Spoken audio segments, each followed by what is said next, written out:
Awesome. Awesome. All right. Once again, thank you all for joining. Like I mentioned, we got 50 webinar signups. So I promised that my inflatable 2-man costume. If there's any issues with hearing, I move around a lot and this thing makes noises, just let me know and I'll, take it off for a sec and then figure out another way to embarrass myself. But we are PodScribe, pixel-based podcast, audio, YouTube attribution, verification, and research. So today, what we're going to be talking about is calibrating attribution settings, customizing your attribution settings, your conversion settings, really so that they fit whatever your brand deems as success in advertising. Again, if you're a publisher or an agency, this is really important too, to understand what that advertiser's thresholds are in terms of what they consider a conversion. So let's dive in. Before we talk about these settings specifically, first things first, without pixel-based attribution, absolutely none of this is possible. We just did a big webinar on demystifying pixel-based attribution. If you weren't there for that one, I'll drop the YouTube video and you can go watch it. But it's really insightful in terms of just how it works and trying to remove a lot of the opaque nature of modeling and device graphs and stuff like that. But with pixel-based attribution, not only do you get real-time reporting, you're able to capture, 70% more conversions. You get full transparency into conversions, not just from the bottom funnel, but across the funnel. But it also allows you to tailor these these attribution settings to, again, meet the expectations and the requirements that your brand considers when they're looking at what performance looks like. So just so that everybody has a well-rounded overview of really what pixel-based attribution is, we match the IP of the download to the IP of the purchase. I mean, that is the TLDR. If you learned anything from the last one, that was the takeaway. It's not magic. That's how it works. There's obviously a lot of steps. We capture the download IP via a prefix or a campaign level pixel. We capture the conversion IP via a on-site pixel, similar to like Facebook and Google. We filter out noisy IPs. We match those residential IPs. We model out the performance of noisy IPs. We match up IPs across devices using device graphs, and then we attribute conversions. So again, in terms of understanding attribution settings, this is really all you need to know to understand pixel-based attribution. So what are attribution settings? Really, they're settings inside of your attribution platform, your media channel, whatever it is, that allow you to customize what is considered a conversion, what counts as a conversion. And in podcasting, there's settings that let you customize what counts as a podcast attributed conversion. Things like the time frame, the exposed channels that maybe were along the path of the customer journey, which ads or how many of them get credit. All of those sorts of things are settings that, at least in PodScribe, you're able to adjust, toggle in real time to look at how your conversions are coming in and what data is reporting. So again, there's really 4 main settings: conversion window, attribution model, exclusions, and modeling. We won't talk too much about modeling. I'll show you where they are in the settings. They're pretty self-explanatory, but again, we did a whole talk on audio modeling as well as YouTube modeling in the previous webinar. So why are we here? Once again, every brand defines success in advertising differently. Some focus on exclusively new customer acquisition. They've scaled all of the other channels, and when they come to podcasting, they are looking for net new incremental audiences, and they want to be able to calculate the conversions specifically from those. Others are focusing on retention. Maybe they're looking at podcast advertising as more of a frequency play. They, are producing a lot of new SKUs that maybe aren't hitting as hard on channels like Facebook, and so they want to make sure they're promoting those on podcasts. Lots of brands and companies have different sales cycles, from whether you're selling a mattress that might take 6 months for somebody to decide to purchase, or a pair of socks where it's more of an impulse purchase. Brands have different media budgets. Some might be spending $5,000 a month. Others might be spending $500,000 a month.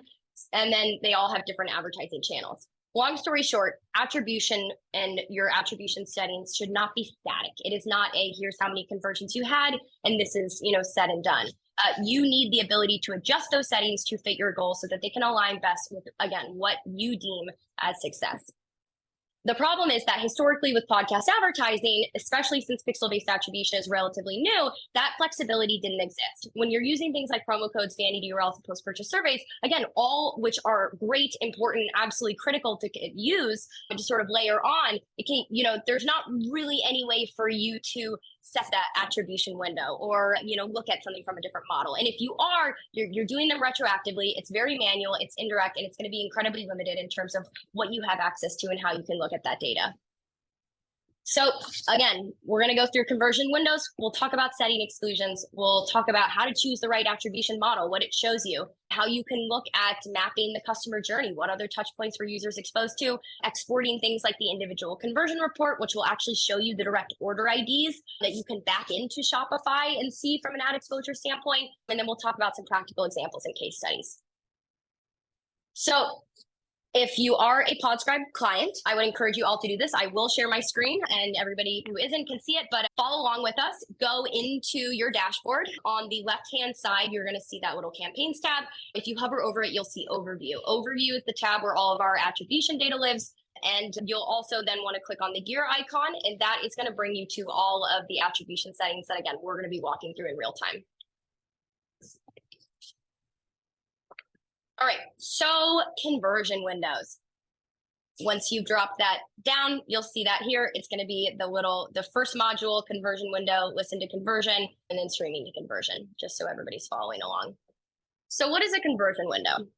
Conversion windows are basically the time frame from the moment the person was exposed to a podcast ad up until the point that they purchase that is acceptable for the brand to say, yes, that conversion is attributed to that podcast ad exposure. So you've got your ad exposure, you've got your purchase, whatever that number of days in between that you are saying, hey, when that person was exposed up until when they purchased, we will say, let's give credit to the podcast, is what your conversion window is.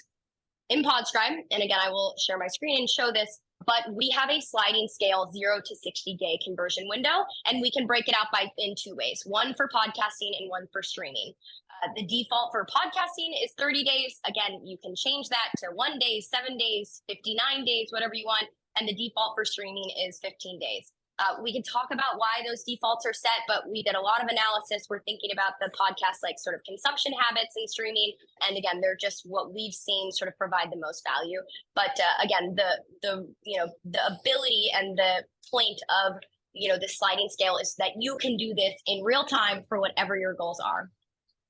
So let me share my screen. Can you all see my dashboard now? Awesome, yes. Awesome. Okay. So here we are in the overview tab. We're looking at our demo advertiser amazing brand 123. Obviously we can, filter attribution by a certain show or a campaign. We're just going to do blended. Right here is where you're going to toggle those settings.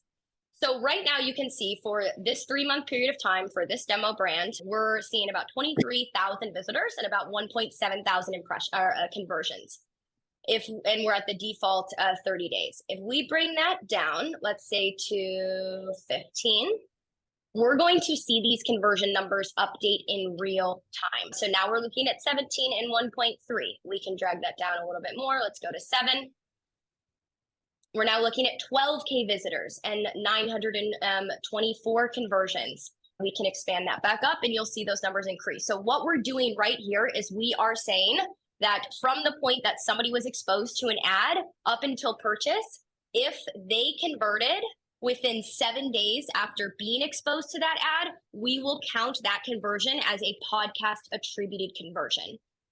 So we're limiting or expanding the number of conversions we're capturing. Well, not capturing, but attributing directly to podcast ads. Does that make sense? Does anybody have any questions? Okay, great. So once again, conversion window, you can either limit or expand the amount of conversions that within that time period that you're going to attribute to podcast ads. So just some examples, for instance, when you're considering like what our conversion window should be, obviously we're not going to tell you what it is. That is up to every single brand. Some brands like, on Facebook, they'll do a 30-day view through or click through conversion window. Others will have a 7-day click or 7-day view, 1-day click.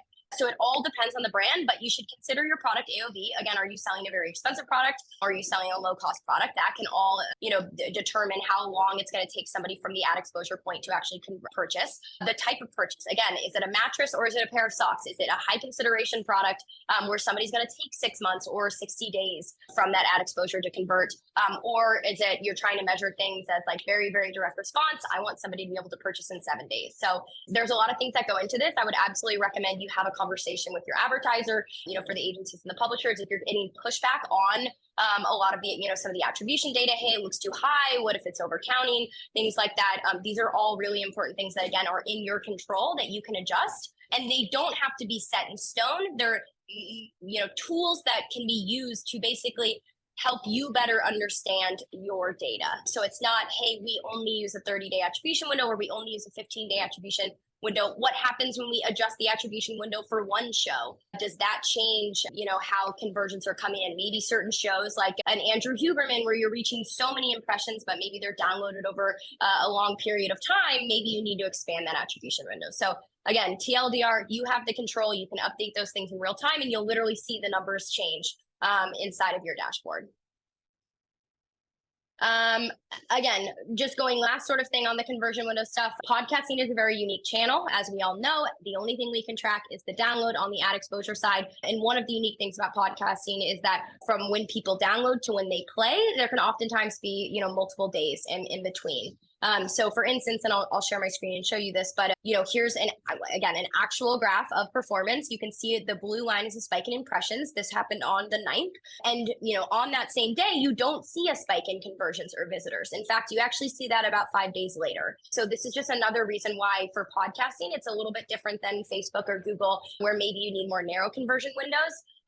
Podcasting, it's better to keep it broad. Obviously, do what's best for your brand and toggle those things, change them, and figure out what's best. But from how podcasts are typically consumed, that's one of the reasons why the default is 30. Another piece of data that you can look at is your frequency chart. So this is going to show you 1, 2, 3, 4 plus frequency, the number of times that a person has received an ad, what the percentage of impressions that were delivered were, what that conversion rate was, how many people converted. So for this advertiser, for instance, you can see despite all, 70% of the impressions being delivered at a frequency of 1, there's pretty high conversion rates for frequency 2 and 3. So all of those things can go in to determine not only how many ads you should be running, how many ads, people need to be exposed to, but what that timeline should be in terms of what you're attributing conversions as.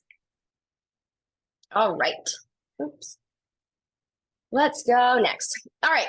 Up next is setting exclusions. This is actually one of my favorite ones, and I don't think a lot of people know about this. So pay attention and I have the chat pulled up now. So if you have any questions, feel free to interrupt or drop them there. So to navigate to the exclusion settings, again, hit that little gear icon. It's going to be all the way over on the right-hand side. And there's a couple different options here that we'll walk through. So exclusions are really the ability to control what should be included or what should be excluded from what podcasts are getting credit for. There's 2 categories of exclusions that PodScribe offers. One is like existing engagement, so prior customers, prior visitors, and the other one is exposed channels. What channels were those people that were exposed to podcast ads also exposed to right before they converted? So let's talk about excluding previous engagement. Again, excluding prior visitors and excluding prior customers. So in real time, you can literally toggle on, I want to exclude prior customers or I want to exclude prior visitors. What this does is exactly what it says. For any of the conversions that PodScribe has tracked associated with an ad exposure, if those people had already visited the website or if they had already converted, they will not be factored into what that podcast ad or those campaigns are getting credit for. The thing to note is PodScribe can only know those visitors and can only know those customers and be able to exclude them from the point that you have the PodScribe pixel installed. It's the same thing with Facebook or Google. This is one of the reasons why Facebook says, hey, even if you're not running Facebook ads right now, if you ever plan to in the future, we recommend you install the Facebook pixel early so they have that data. That's one of the first steps when you work with PodScribe is we tell you to install the Facebook or the PodScribe pixel on, because then it just gives you more data to be able to control and, again, attribute when it comes to conversions. So pretty straightforward, exclude prior customers or exclude prior visitors. And Jeff, I see your question and I'll jump into that right after this, but it's a really great one. All right, so how do I know what I should exclude? I created a little chart here. Again, this is all up to you. Here's what we've seen. Including prior visitors and excluding prior customers, we have seen be a really, really great sweet spot for brands that are really looking at podcast advertising as a way to expand channels and to reach incremental audiences. So obviously, we all know it can take a lot of people time, multiple visits before they purchase. And so that's why including prior visits, maybe they saw a Facebook ad, they went to the site and then they heard a podcast ad and whoever it is was so great at convincing them the brand was awesome, then they want to convert. That doesn't mean that previous visit should get excluded from that ad exposure because podcast was sort of the last thing that really pushed them down the funnel and got them to convert. So again, it's not good or bad, but we've seen this a lot. Being more inclusive, including all of them, so not excluding either. We've seen a lot work really well for brands that are maybe not looking at, precisely net new audiences or net new acquisition. They obviously are focused on customer acquisition, but they're launching a lot of new SKUs. They have so many other different touch points or products they want to offer that they want to make sure that they're giving credit to podcasts because they understand the importance there. So more of a retention play, a little bit more inclusive. Again, neither good or bad. You can technically include prior customers and exclude prior visitors. It's not really going to change the data because if somebody visited the site, they can't purchase if they didn't visit the site. But the right bottom sort of bar, exclude prior visitors and exclude prior customers.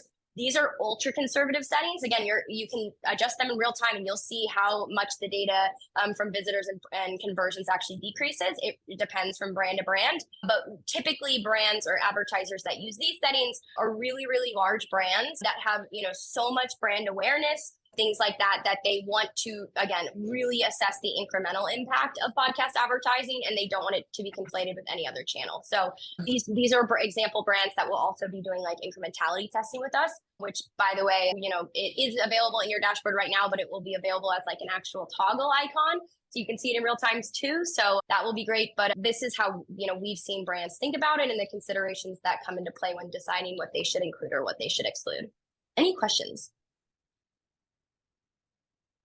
All right, great. Now, Jeff, we're on to your question. So again, the other category of exclusion is excluding other channels. So obviously PodScribe isn't piped into your Facebook ads. It's not piped into your Google ads, right? So we don't know how much you're spending on Facebook. We don't know how much you're spending on Google, and Google's not passing us, and Facebook isn't passing us that data. So what we can control is we know from the previous website somebody was visiting that brought them to the site that then led to that conversion. We can track that, what's called path URL basically. So these are the other channels that even though somebody was exposed to a podcast ad, they might have come through right before that point of conversion.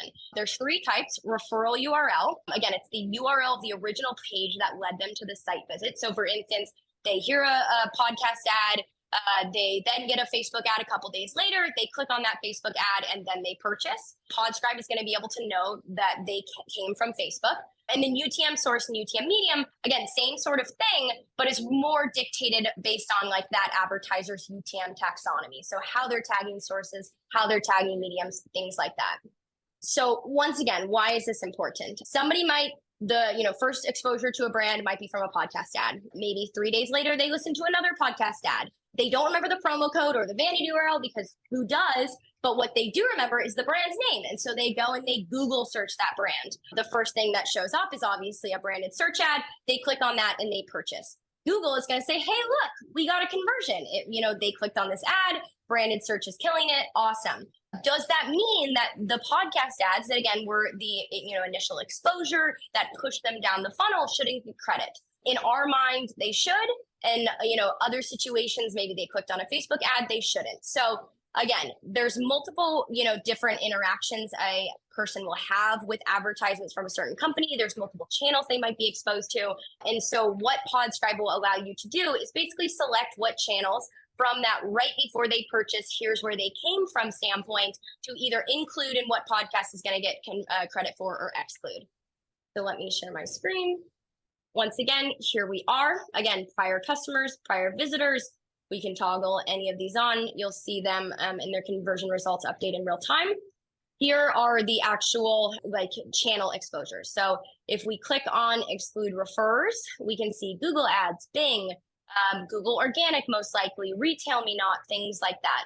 There's most likely a couple defaults selected. Again, you can turn them off, you can turn them on, but these are basically saying, hey, you had from the things that podcast sort of, drove conversions for, 449 of those sources right before that conversion were Google ads. 4 of them were Bing. 2 of them came from organic results.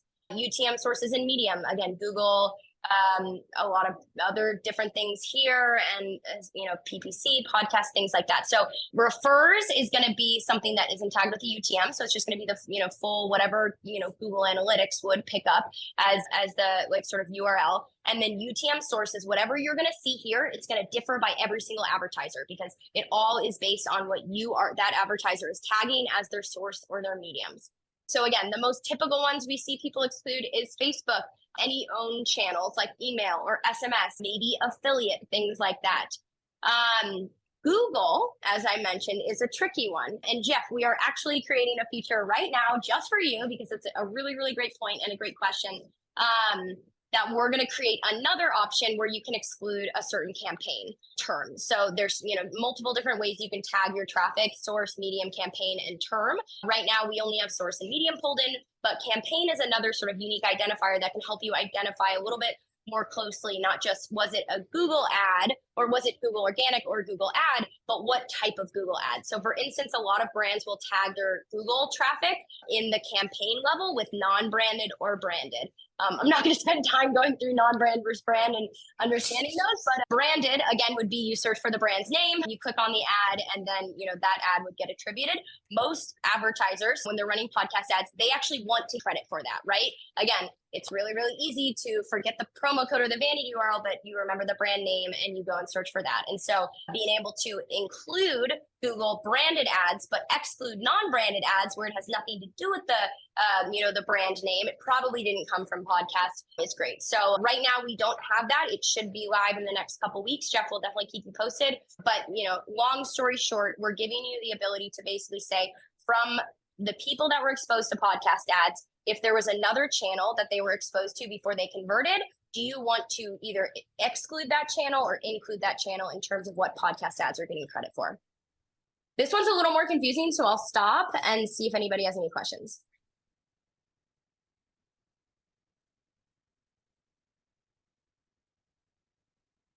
Interesting. I'd love to talk with you more about that, Brittany. Anything you can share around like what they might be searching, maybe like talking points that the host mentions that sort of lead them to that? Yeah, I think it depends. Can you guys hear me? Yeah.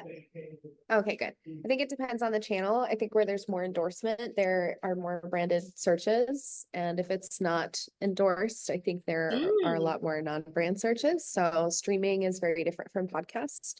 And it's pretty interesting when you dig into it.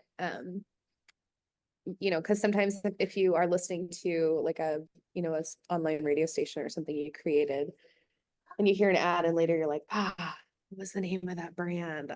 But I know it was online therapy. Yeah, we see a lot of that. So just something for people to pay attention to. The branded searches are not the only things being driven by audio. I was really surprised when we dug into that last year and found that we really want to pay attention to the non-brand searches too. That's so interesting. We could probably do a whole webinar on that. Yeah. Thank you for sharing, Brittany. Yeah, definitely something to take into consideration. And again, that's really why, we might have some defaults and whatnot, but our goal is like to put the advertiser or whoever is using PodScribe in the driver's seat and do the analysis throughout all of this, right? There's recommendations, there's best practices and stuff, but everything differs from brand to brand. Everything differs from product to product, podcast to podcast. And so it's really important to, again, have the flexibility to look at the results in these sorts of ways and toggle these things on and off, but give you the ability to actually dive into that and better understand rather than, again, just having sort of blanketed assumptions about it. Jeff, I will say that there is a way you can filter out the non-branded ones, because when you download, and we'll go through this report, the individual conversion report will actually show you the referral path, like the full URL. And if you look through that, you'll be able to see the campaign. And so I've worked with brands where they didn't have the best UTM tagging. Things were sort of all over the place, but we could manually in the actual export go and filter those out. So I'm happy to show you how we did that. But either way, we are going to be adding a whole nother column here that will allow you to select the campaigns and potentially even the terms. Dane, did you have a question? Yeah. Okay, cool. All right, let's go back. So again, typical exclusions: Facebook, Google organic, SMS, email, anything like a big budget channel, right? Where you're getting so many impressions, it's probably digital, so it's a little more trackable. Let's make sure that those things are getting credit. Owned internal channels and then organic channels. All right, attribution modeling. We have a whole article on this, so I've got a lot of content here, but we'll send over the slides after so you can read into it. The thing to note about this part of the settings, conversion window and exclusions will actually adjust the number of conversions that you are attributing to podcast ads. Attribution models will not. What attribution models are going to do instead is change what ads, what shows, what campaigns are getting credit and where. So again, conversion windows and exclusions, they'll actually adjust the number of conversions. Again, we're either limiting the amount of time you're going to, allow a conversion to be attributed, or you're going to, limit whether previous customers or previous visitors can be conversions. Attribution modeling is not going to change those numbers because it's just a different way to look at the attribution, but the different models are going to allow you to see, whether it's the, first ad they were exposed to and they were the last ad, things like that.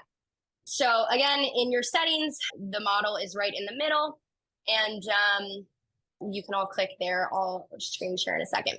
So there's two categories of attribution models: single touch and multi-touch. Single touch is going to be first, what is called like click, but we can say first listen or first interaction, and then last listen, last interaction, and then multi-touch linear, and then multi-touch time decay. I know those sound like kind of, scary words, but really it's simple. So if you look over at this graph here, first click, if these were all of the ads that a user was exposed to before they converted, the first ad or the first click or first listen is going to be the one that gets all of the credit. They're going to ignore any of the ads they heard after. Last click, it's the reverse. They're going to ignore all of the first ads, and they're only going to give credit to the last ad.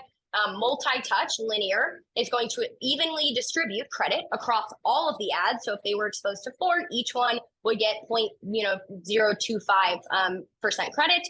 Multi-time decay is basically going to give the most amount of credit to the last ad they were exposed to right before they purchased, and then it's going to decrease in credit all the way going down to the first ad. So again, gives full credit to the first or gives full credit to the last.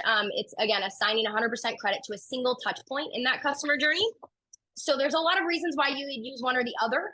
Again, with attribution models, because PodScribe isn't like we don't sell media, we're not actually running any of your ads, we're just measuring them. Unlike Facebook, where it's sort of a set it and done thing, because they're actually using that attribution model to optimize and to figure out who to target. Really, for us, it's just a way to look at reporting and to better understand, again, different user paths, different funnels, things like that. So there's a lot of pros and cons to both. I would say that you can read through these if you want, but the most common reason somebody would use first listen is if they are, very focused on brand awareness. That's all their ads, podcast ads they're running, and they want to know which one, drove the most site visits and the most conversions from the first ad that they were exposed to. Last is sort of the opposite. Last click is what Google Analytics uses. It's what Facebook and Google use. If you're using an MTA platform, you can look at things differently. But it's, I don't care about any of the other ads they were, exposed to before. What was the last ad that actually drove them to the conversion? There's some merit in that, right? Like, sure, if they were exposed to 3 other ads, but they hadn't converted yet, there was something about that last ad that pushed them over the line. But, and that's sort of a single-minded way to think about it. There obviously is some validity in those other ads, the 3 that they heard before, had something to do with, pushing them down. So both are good. I would say, again, I haven't really seen a podcast advertiser like exclusively use one, especially on the single touch side where they're only reporting based on these. Usually they're looking at these things just from an optimization standpoint. What were the first ads or what was the ad or the show that drove conversions, and it was the only ad they were exposed to or the first ad they were exposed to, and same thing with last. So rather than making it, sort of your end all be all, this is how we, measure performance. It's an opportunity for you to get some insight into, again, like what's driving conversions from a single touch standpoint. Multi-touch, again, is the opposite, either assigning equal credit to all touch points, which is the linear version, or assigning more credit to touch points closer to the conversion, which is time decay. Multi-touch is really important. It allows you to, again, attribute, a partial credit to all of those touch points, saying, hey, we know that maybe, the last ad was the thing that pushed them over the edge, but there was merit in the previous ads that they were exposed to. It did help push them along down the funnel. So again, there's pros and cons to both. PodScribe's default is multi-time decay. We think there's a lot of validity in obviously assigning credit to all the other ads they were exposed to. But again, knowing that there was something important about that last ad that led them to conversion. So we think that one should get the most credit, but we shouldn't, again, disregard the previous ones. So I won't spend time reading over these, but they're really great ways, again, to look. I would say from a reporting and measurement standpoint, hey, how did my podcast ads perform? I'm reporting up to my boss, or I'm reporting to the advertiser we're working with. Multi-time decay is typically what we use. And then, again, it allows you to see the individual shows and ads that actually drove certain credit. But they also can be used for, again, just more understanding of reporting, areas of optimization, things like that. Let me just dive in real quickly. So again, here's your default multi-time decay. You'll notice that as I adjust the model and I click on multi once this loads, that conversion data is not going to change. I don't know why that's not loading. But if you're doing it on your screen, you'll see that it doesn't change. What it will affect, and this is our performance breakdown section, here we go, now it's loading, is what ads are being assigned what credit. So again, this is all dummy data. We just pulled in random shows, random things like that. But once this drops down, it's going to show you all of the ads. Actually, this might be a better one. So we're seeing 2 ads for this show. So it's going to, for whatever the conversions, the conversion rate, all of those things are, it's going to change which episode, which show, which ad gets the credit. So again, not changing the numbers of conversions that your podcast ads drove, but where that credit is being assigned. Does that make sense? Anybody have any questions? Cool. All right, let's go into mapping the customer journey. So as we mentioned, there's a lot of different exposures, different channels, different podcast ads that users are going to be exposed to before they convert. And that's one of the beautiful things about having a multi-touch attribution solution is that you can at least see the partial credit that could be assigned to each one of those ads. Maybe somebody listens to a Pod Save America ad, then they hear a Crime Junkie ad, then they hear a Call Her Daddy ad, and then they purchase. Again, in theory, all of these did something to contribute to pushing the user down closer to conversion. And it's important to, whether you're looking in PodScribe dashboard or the reports that I'll show you, to understand what credit is being assigned when those things were exposed, to again be able to make decisions about how you're buying and what optimization opportunities are available. So this type of data, again, I will show you the report, but can help you answer questions like, what ads are driving the most site visitors? What if I, ignored conversions and I just wanted to know which ads were most effective at driving people to site? What ads are most effective at pushing people down the funnel? What has the highest conversion rate? What ads are driving the most conversions? Maybe they have a low site visitor rate, but they're driving really, really strong direct response conversions. To basically understand what ads should I keep buying, what shows should I keep buying, and are there any opportunities for shows that we can maybe cut out? And even answering questions like how many ads on average, what the frequency is or whatever are users exposed to before they convert. So again, this individual conversion report that I will show in 2 seconds allows you to not only report, but to sort of optimize and find opportunities for that. So if you can all see this report, well, actually, so it's right here. So this is what I'm going to show you is the individual conversion report. It's related to mapping the customer journey because it's going to be a way for you outside of just looking in the dashboard to actually see what that partial credit assigned directly attributed to an actual order ID. They're going to get mailed to you.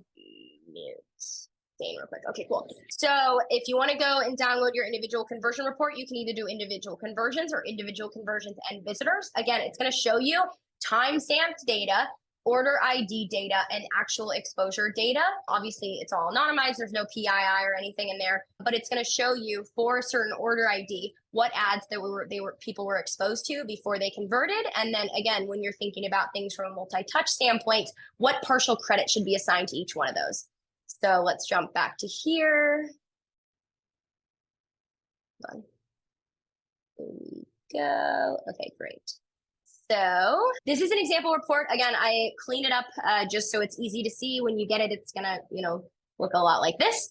But I pulled out a couple real scenarios. Again, here, obviously from like a demo advertiser. But here's an example of what a individual conversion report for the first or last click attribution models could be. Here's when they purchased, here's what the action, here was the purchase amount, and here was the conversion weight. This is an order ID that you can literally go find in Shopify or whatever your e-commerce platform is. And this sort of report is used a lot of the time to, again, just better get confidence in your PodScribe or attribution data. So you can go pipe that number into Shopify, for instance, and then look at what other things Shopify is saying it was exposed to. But again, this person was, we're looking at a first or a last click. So this was either the first ad they heard or the last ad they heard. And that's why the conversion is just one. Multilinear, here we can see that for the same order ID, again, same purchase, it was a $67.15 order.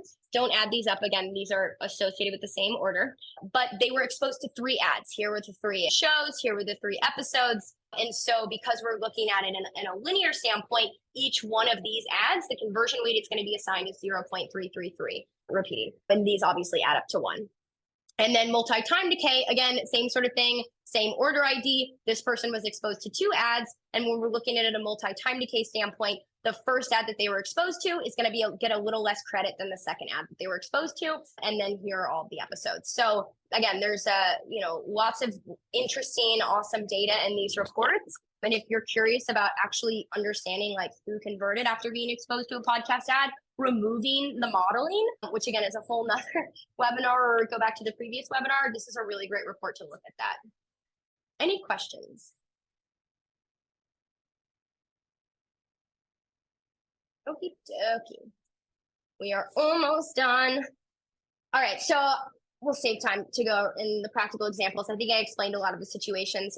Again, we're not here to tell you what to do or how you should do it. These are all conversations that you need to have with your advertiser or with your marketing team. Every ad or every advertiser, every brand, every product is going to differ. And that's why PodScribe gives you the flexibility to adjust those things in real time. There's no like submitting a support ticket to be like, hey, can we see what performance looks like at a different attribution window? We want you to have full control. And so all of these things, not only can, you can set up settings to figure out how you want to report, what's the single truth of data that we're going to look at when we're looking at how things perform, but also what are areas for optimizing? What happens if we look at performance from a last click model or a first click model or linear versus time decay? So you have that flexibility. We encourage everybody to play around with these, try out different settings, compare your results to, your other platforms or your e-com platform, and just know that certain settings serve different purposes. So again, some might be great for reporting and that source of truth. Others might be great for optimizing and analyzing.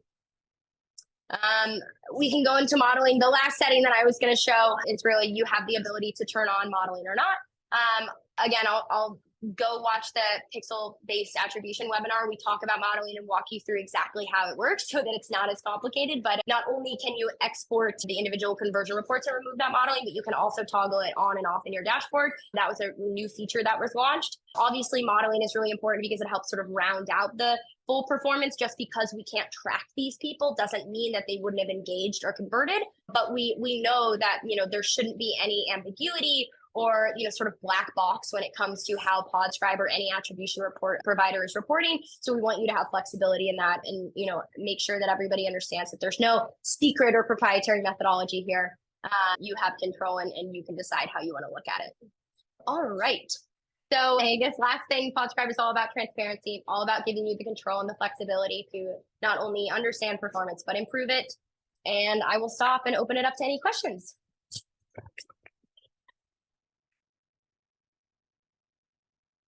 If there's none, that's totally fine too. Cool. All right, well, I'm 1 minute over. If you are not a PodScribe customer and you're interested in learning, we'll offer anybody 20% off your first 2 months. If you request a demo, setting up tracking with PodScribe can literally take 2 minutes. Like you create an account, you create your campaign, which takes 30 seconds. And, when that ad goes live, we'll literally start tracking it. So there's not, no 3-month onboarding process or anything. We're going to be launching a very exciting update soon that will also speed up that process and allow you to do it, basically on your own. So if you're interested, definitely I'll drop this link, but just go to our website, click request demo and then, hit webinar and we'll make sure that you get that discount. So happy to walk anybody through it. There's a lot of other awesome features. But yeah, the last thing I'll say before I let everybody go, we're going to be doing a lot more of these webinars. This is our modern measurement webinar series. We did one on incrementality and conversion lift testing. We did one on demystifying pixel-based attribution. We're going to do one on triaging data, how to interpret pixel performance, a little deeper dive into this, modeling, simulcast reporting, and attribution, and a bunch of other really interesting things. If there's something you'd like to learn or know, or if you'd like to be a guest on a webinar, please let us know. We'd be happy to have you. Our goal of these is to just sort of demystify and again, bring knowledge to, the ways podcast advertising is advancing. So that's all I'll say. Thank you, everyone.